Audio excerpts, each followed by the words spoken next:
Look who has a deposit down on a future battle bus. I'm at Walmart, my favorite place to be. I was sent here by my boss. She told me to get a journal to start writing down things I'm grateful for, to adjust my attitude. So I got the most inspiring thing I could find. And then an alarm clock so that I don't wake up and start working the instant that I wake up, which is kind of impossible to do if you use your phone as your alarm clock. So this thing is supposed to, it's supposed to act like the sun, which I don't really understand what the point of that is if you wake up while it's still dark, because it's still going to be dark outside. But I paid extra money for it, so I expect that it does wonderful things, because getting up at 5 sucks. Before we talk about the RV, let's talk about the different ways that I've been torturing people the past couple weeks. As you know, I get a big thrill over closing gifts. Real estate agent. It's the only fun I can have at the end when everybody's finally happy and stops being mad at me for the things I can't control. Let's start with a birthday party first. This house, these people are from Seattle. And they decided they didn't want this house. And then at, 1 o'clock in the morning? 2 o'clock in the morning? An o'clock in the morning, where this was not far around the corner, they called. And when my phone rang, I thought that somebody was dead. And no, they wanted to write an offer. So I wrote an offer in the middle of the night. And it ended up getting accepted. And then when they were packing and moving, they disclosed that it was also the husband's birthday. Well, for waking me up in the middle of the night, there had to be some kind of restitution. So I decided to throw them a birthday party on the day that they arrived at their new home. They drove all the way across the country. They were tired. They were stressed. And what could possibly make that easier for you than seeing me at the end of a 5,000-mile journey? I have no idea how I'm guessing. I'm totally guessing. I went and got a red carpet and literally rolled out the red carpet for them when they arrived, and then decorated the inside of this house. Now, when I say decorate, it looked like a bunch of drunk boys at a fraternity got a hold of some Party City accoutrement and then just threw it everywhere. Because I had no tape. I was ill prepared. You would never know that this wasn't professionally done. But the piece de resistance was the cake. Because when you work with people on the other side of the country, they stop calling around 10 p.m. their time, which is 1 a.m. our time. And so he only called late at night. And I wanted him to know that I had been paying attention to that. So I got this. I got this very heartfelt, meaningful birthday cake to let him know how I felt about him. He was a good sport about it, luckily. Yes. Happy birthday to you. Wow. Happy birthday to you. I'm a pain in the ass. Happy birthday, dear pain in the ass. Happy birthday to you. Nice. Yay! Thank you, Casey. Wow. Thank you. I should have asked them to write their online review before I gave it to them. I then had the closing on a police officer's house who I've worked with for years and years and years. I've put him on TV several times. It practically feels like family. And like family, you love them very much, but sometimes you think about murdering them. And he's no different. What I didn't know about him, and I had trouble, I could not think of something to get him, because men can be difficult to buy for. So I called all the other narcs, the narcotic unit, and tried to ask what he would like. And like typical guys are like, I don't know, get him some alcohol. I'm like, I'm not going to get him some alcohol. But one of them disclosed that he was a turtle guy, that he had an enormous tortoise as a pet, and somehow years have gone by and I've not known this about him, and that it's his son, and its name is Buddy. So I go to investigate the Buddy situation, and Buddy is humongous, and he's actually kind of fast, and he only makes one expression, which is this. That's it. When you say, Buddy, show me happy. Buddy, show me angry. Buddy, show me sad. I mean, that's all he does. He's not very cuddly. And he'll outlive all of us. I never knew that he was so emotionally attached to this small dinosaur in the backyard. So I exploited that. I colluded with another narc to take Buddy, and Buddy's about 80 pounds, and deliver him to me in a local park. And then I bought all kinds of like baby photo shoot stuff, like a big fluffy white blanket and a baby mobile that has a turtle stuff on it. And I got him a bottle and I filled it with leaves and grass and fruit and like whatever other stuff a turtle eat.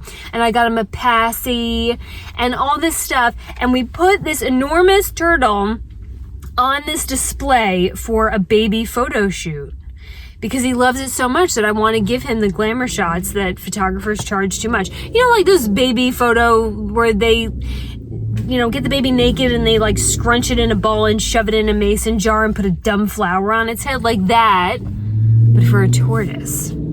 I can only imagine what it looked like to people walking by to see an undercover agent hiding and holding the haunches of this giant tortoise on a beautiful display table with some lady who has her camera out going, "You're so pretty, Buddy, you're so pretty, you're a big boy." It was odd. It must have looked odd. I printed it on canvas and then I printed another one where we actually got the bonnet on his head for 2 seconds before he shoved his head back inside his house. And that I put on a Yeti cup so that when he's out working long hours doing some undercover operation, he always has his little boy with him. It's been fun. For me, maybe not for these people. Anyway, let's talk about RVs. Because some of you get all cranky when I talk about real estate, as though you pay for these videos. You don't. Here's what you need to know about buying an RV at the end of 2021, and I imagine this has been going on all year long, it's very bright in here. The shortage of everything across this country, real estate, work ethic, common sense, RVs, trucks, everything. There's a shortage of everything. That has certainly impacted the RV industry, and I will say that I spent not too terribly long trying to find something and realized that my options were severely limited and that getting a killer deal was also severely limited. There's not a lot available used at the dealerships because you pretty much, like real estate, you know, you can just tell your neighbor and it will sell. So I don't have the time right now to do what I did before, which is run all over creation looking for a vehicle. So I will tell you that when you start shopping, unlike maybe prior years, you have got to give yourself more runway if you have a very specific model in mind. Now, Patreon Deb and I ultimately found the Thor Tolero 20K, and I went right back out on the interwebs to look for that, and what I realized was that it's not even at dealerships yet. Well, I have to buy this before December, reference tax season, and they're not even in stock. Ultimately, the Nashville Lazy Days is where I ordered it from, and it's supposed to be here in mid-November. But I want you to know that if you are trying to now shop for an RV, it is... There's not much to choose from. If you want it custom built, you're going to be waiting months on end. And then most likely they are advertising units that aren't even there yet. So you've got to put down a deposit and then wait for it. And I understand that's scary. It's not that scary for me anymore because this will be my third rig, so I kind of know the deal. But a couple of things can help. I do not like the idea of having to buy a plane ticket and fly out to Nashville and then drive this back. That seems wasteful. However, there's a lot to be said about working with a dealership that you trust, much like working with a real estate agent you trust. I know how Lazy Days operates. I know their system. It's like going through a factory. You get your rig, they put it through inspection, they do the walkthrough, they clean it, you go to insurance, everything is right there. So it is a factory, and I like that because I want it to be efficient. I understand buying the used rigs, and there's nothing wrong with that, but just know that you're going to have a lot more work to do on your side to do all those steps unless you go to a bigger dealership. Now, some people hate dealerships, and I can understand why. There's probably far more bad dealerships than there are really great ones. But there is something to say about the streamlined process that some of these bigger outlets can offer. And that's what I need right now. I cannot be, there was a rig in Baltimore, there was a rig in Florida, and you really just don't know what you're getting until you get there. And right now, you don't have a lot to choose from no matter where you are in the country. So think about the value of your time. What is your time worth? Know that you might be waiting a while to get it.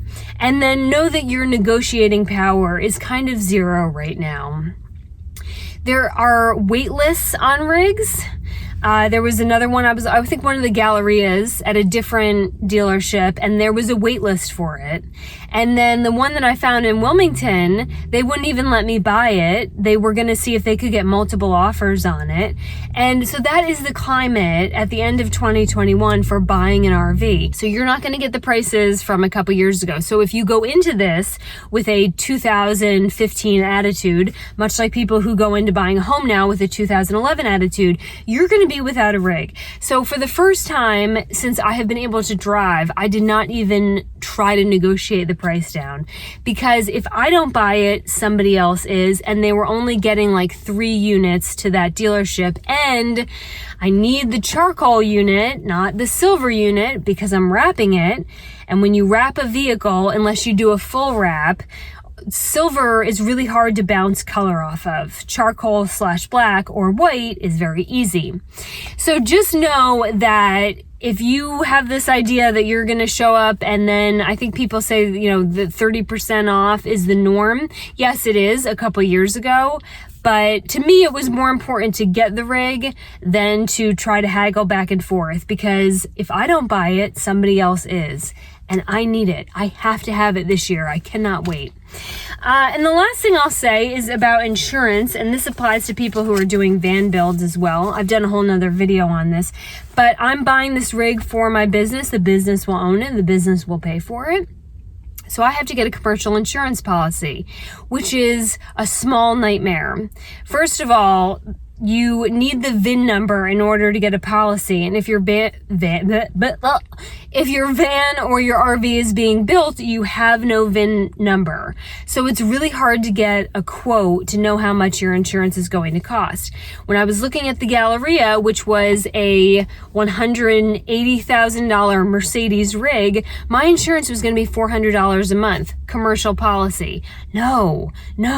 So I'm hoping that a rig that is $90,000 less and is not diesel and is not Mercedes will be less insurance. But just know, if your business is going to buy it, you're going to need a commercial policy. The interest rates are higher on financing. You will have to run everything through your LLC, and your insurance costs are more because their anticipation is that you will be using it more for commercial purposes and not recreational purposes. Yes, you can absolutely go get everything under a recreational policy and pay next to nothing for insurance. I would just question how that works out if you have a claim and they figure out that you've been using it for business reasons, especially if it's all over social media, which obviously anything I do is going to be all over social media. As for van builds, and I don't know that that's still a thing. It might be still a thing. I'll say that on the used market, there are many used van builds for sale now. And I don't know if that's because the allure of it is over, or because people had all these ideas about living in their converted van and then got to the reality of it. But I'd be curious to know how they're reselling now, because some of those conversion vans are selling for close to $200,000. And I get that they're custom built, but you could also just go buy a brand new RV for that. If you get a van and you want to convert it and do this all yourself because you think RVs are priced too much or you don't want to wait for one, please know that buying a commercial van requires a commercial policy. So you are going to have to pay the higher interest rate and the higher insurance rate, and then you can detitle and retitle rigs, and that may be a whole separate video. But all of these things impact the purchase and financing and insuring of your rig. So if you do not fall in the most obvious category, which is happy couple, buying it for once in a while use, just know that you have a lot more work to do to get yourself all set up if you're getting any kind of commercial vehicle. So that's the plan. November, we'll be going out to Nashville to pick it up. Hopefully they will come and get me at the airport since I'm paying a small fortune for this thing. And then I will either drive over the Appalachian Mountains and see my baby cows, or I will head down to Atlanta to see one of my girlfriends who might be having her own little baby cow soon. But I can't really decorate her baby cow. Tough choices.